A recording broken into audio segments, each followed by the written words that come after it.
So today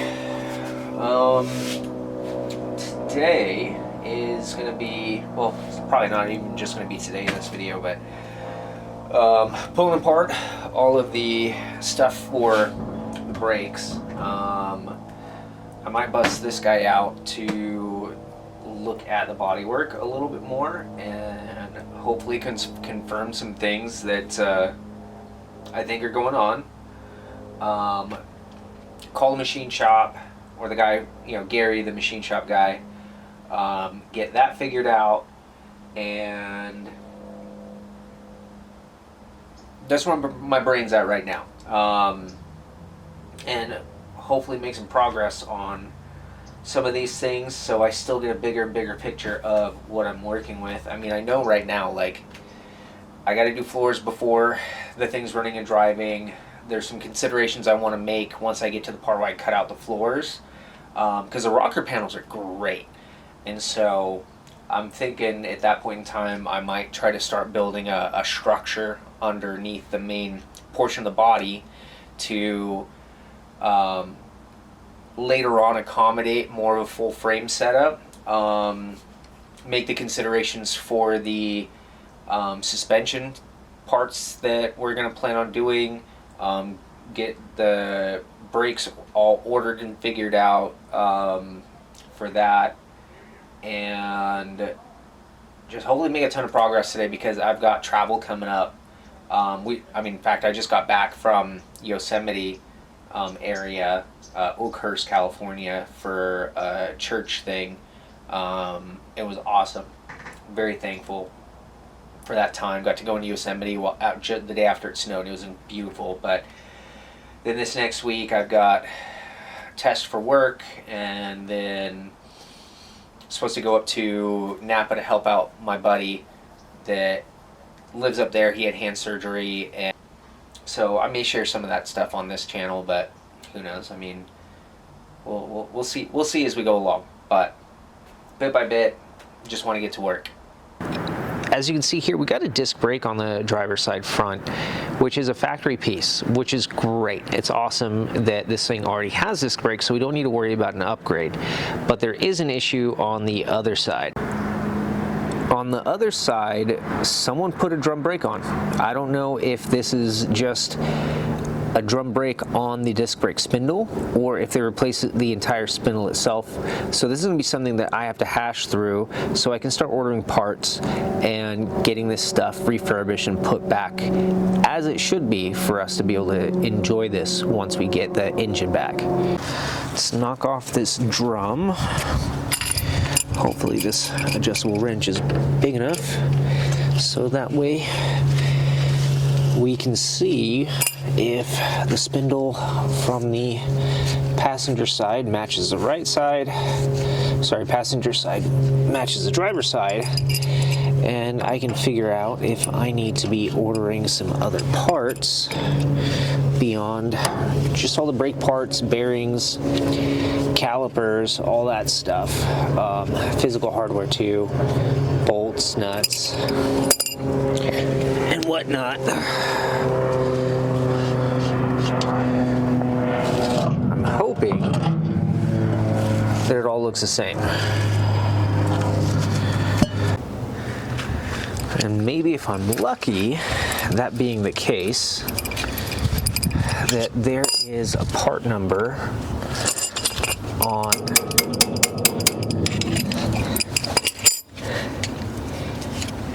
this rotor somewhere that I might be able to use to cross-reference and put together a parts list for rotors and pads.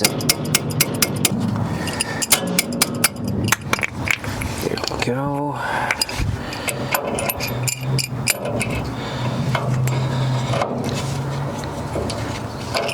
Still got grease on there, so I should have preserved the mating surface of the spindle, which would be great. There's no cotter pin, so obviously they were not concerned about safety or this thing backing off or anything like that. And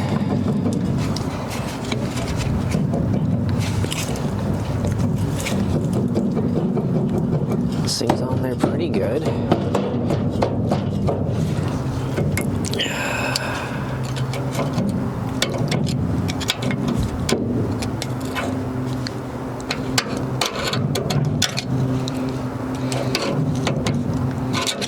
Maybe if I grab a magnet, let's see if I can get that to attach.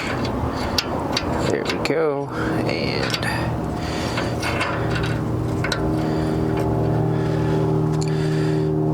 just kind of guide this guy out.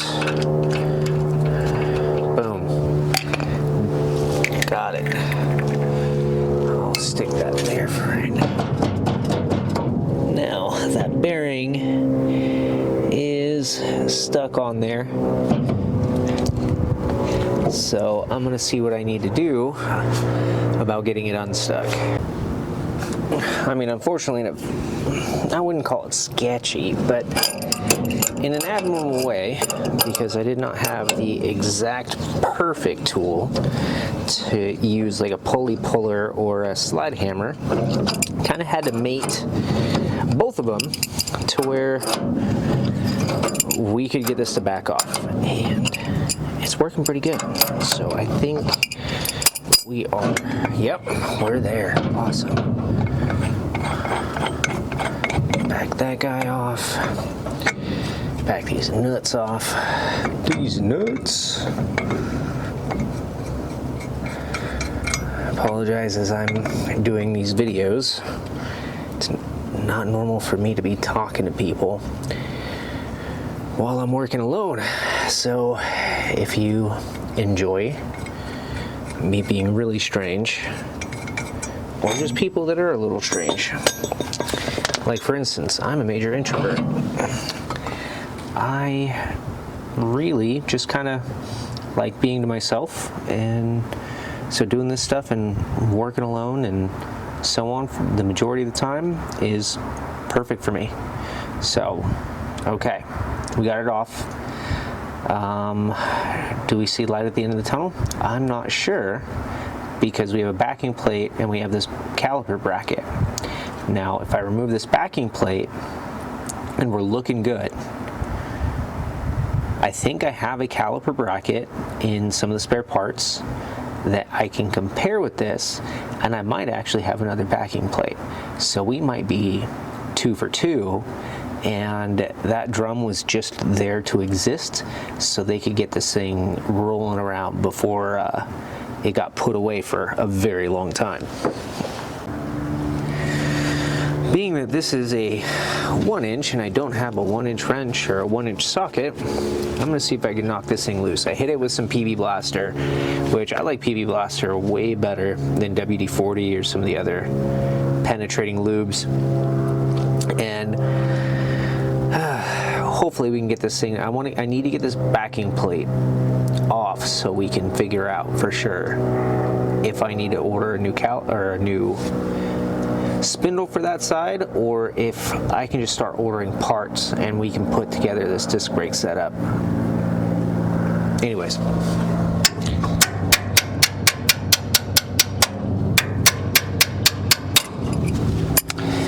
Did not feel or look like it budged. I'll try to get that a little tighter there.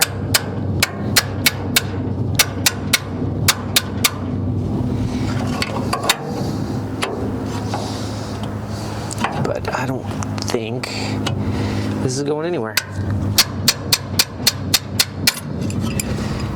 Nope. Okay. I honestly do think that this side looks like the other side.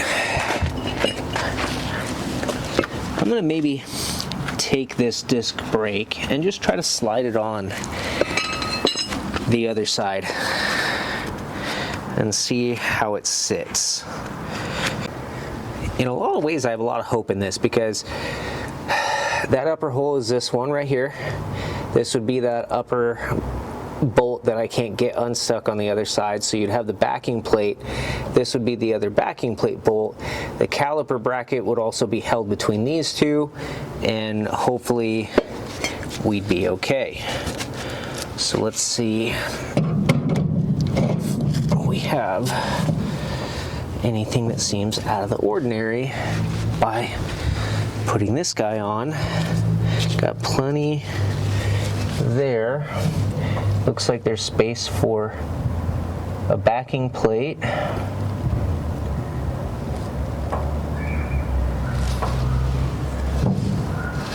And it looks like there's space for a caliper bracket. I'm gonna go grab that caliper bracket that I saw in the spare parts. All right, so cool thing is we've got this guy, which should be, ooh, look at that. That actually looks like it would line up well, right? So that would be one thing. Then we have this guy that looks like it lines up well too. So realistically, I think we're actually okay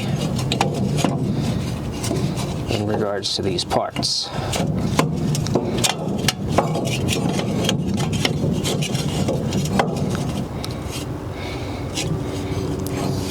Okay, there and there. That would sit a little more flush with the brake, but then that'll stay. I can just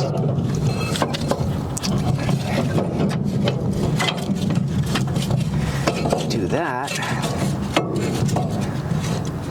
We've got a caliper bracket, we've got a backing plate, we've got all that, and we still have about 3/4 of an inch there, and it doesn't seem like it feels off. So I'm going to see if that looks like that is even with what the other side is. So in figuring this out, so this is on the driver's side, right? Okay.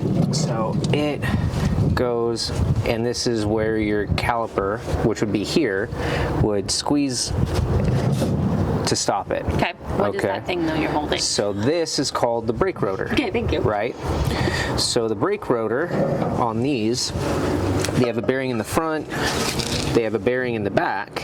Sure. And then whatever a bearing is. Yep. Then it has a seal, and so on. Well, this side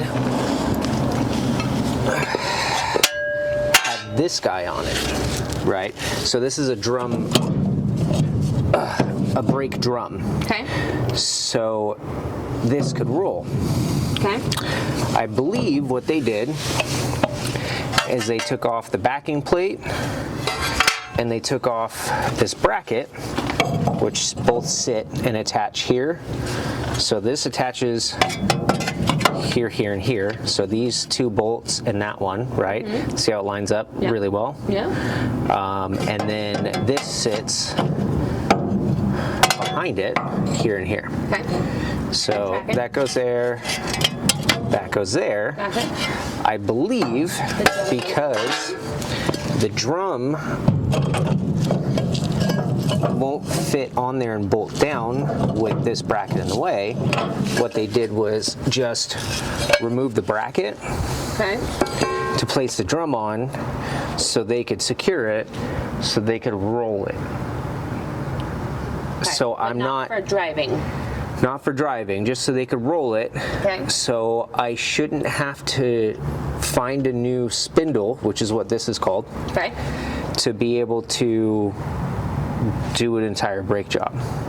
So then I just got to figure out the part numbers on the brakes, on the rotors, the calipers, the bearings, brake pads, and then brake lines, and then I can start putting together a whole brake system.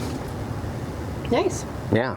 So then I just got to figure out the rear, because I have to measure the rear drums so that I know I'm getting the right parts. So this is a good thing so far. This is a good thing so far.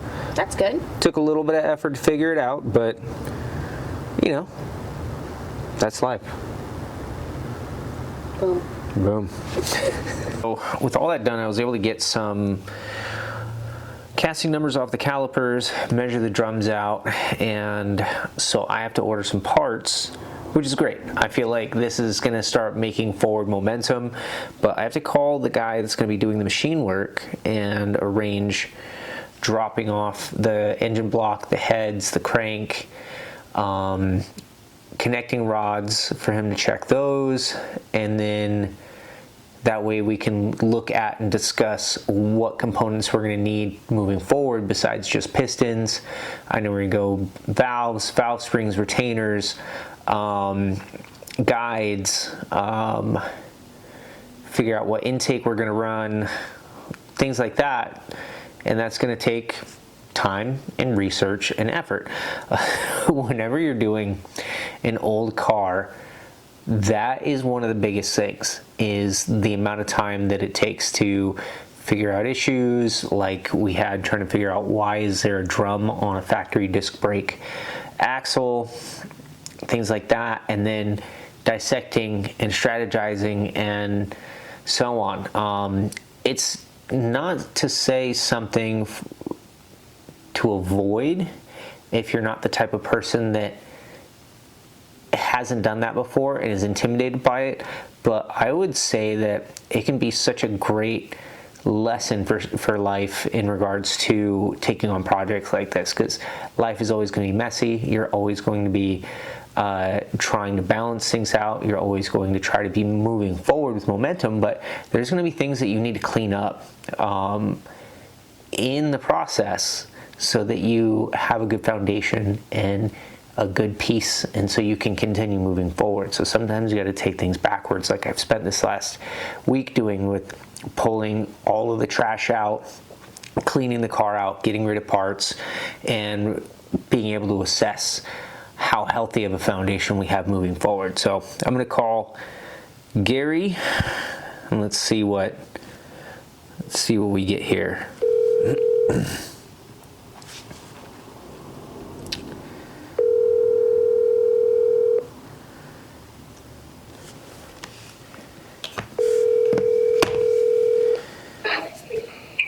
Hello. Hi, Gary. This is Mitch, Leo's son. Right. Hey, how are you today? Christmas Eve, just relaxing. Hey, good. I'm glad to hear it. I wish you guys a Merry Christmas and hope that you're able to just enjoy it with friends and family. I wanted to get in touch with you to see if you would be available on Tuesday for me to drop off some parts to you to Sure, check out. that'd be perfect. Because Okay. I actually told Leo I'll make it next week because I thought I was going to Colorado, but the plans got changed. Okay, wonderful. So, yeah, no problem. Are you going to be in Ventura or are you going to be in Santa Barbara on Tuesday? I actually live in Ventura. Oh, okay, wonderful. Because your shop's up in Santa Barbara, correct? Yeah, it's up in the hills now, but just getting it set up. So I told Leo all this. So. Okay, perfect. Well, I live in LA, so we'll be okay. we'll be kind of making our way up, probably trying to do a little bit earlier in the day. But All right. I'm gonna be. The aim is to drop off block crank. I have 2 sets of connecting rods, if those could be checked out, and then I have a set of heads, and the guy gave me a bunch of miscellaneous parts I don't think are going to be necessarily reasonable to consider reusing because they weren't really organized well. Like he gave me like 2 sets of valve springs that they didn't organize, by cylinder and push rod and fulcrum and all that. So that really doesn't matter and stuff like that. Okay. It's kind of a wise tale. So Gotcha. you can always just bring it with you, and I'll just look it over in the car. Okay. Tell you if you got to save it or whatever. It's no problem. Okay. And then, because we'd love for you to just make sure that, what we have is good to go and figure out what it is that we're going to need to replace. And then as far as the engine block goes itself, like the goal would be to re-sleeve it if that's reasonable, because it's got a 60 over currently, and then we would. I mean, obviously, we want to try to work with the best foundation that we can. Yeah, it gets pretty expensive putting in 8 sleeves. So, like I said, I'll determine that when I measure it all out and see if there's other options. Okay, appreciate that. And then we do have a GM. It's supposed to be a steel forged crank. That's Right, yeah. that's supposed to be with that, and it's currently sitting its standard measurements according to the guy. But of course, until you get into it, you're really not going to know. Yeah, once you kind of polish it, it brings out any wear, any scratches, then we go from there. Perfect. Awesome. I mean, that sounds great. And then what I'll do is when I'm leaving LA on Tuesday morning, I'll just give you a call, let you know we're on our way, and then just let us know where to go, and we'll get things moving. That'll work out because I'm on Victoria, just off the freeway, so Awesome. it's going to be real easy to find me. All right. Cool. Thank you so much, Gary. I really appreciate it. Yeah. At this point, it's just going to come down to ordering some parts and waiting for those parts to come in, and then we'll start going through the suspension and brake system. So we got bushings, ball joints, shocks. Let's see, what else? Hardware, drums, rotors, calipers, pads, drum brake hardware, wheel cylinders, brake lines. So that's where we're going to start. Technically, master cylinder and booster too, but I'm not going to worry about that at this moment. I just want to get this stuff ordered, and hopefully it won't be a big problem trying to get all of this laid out.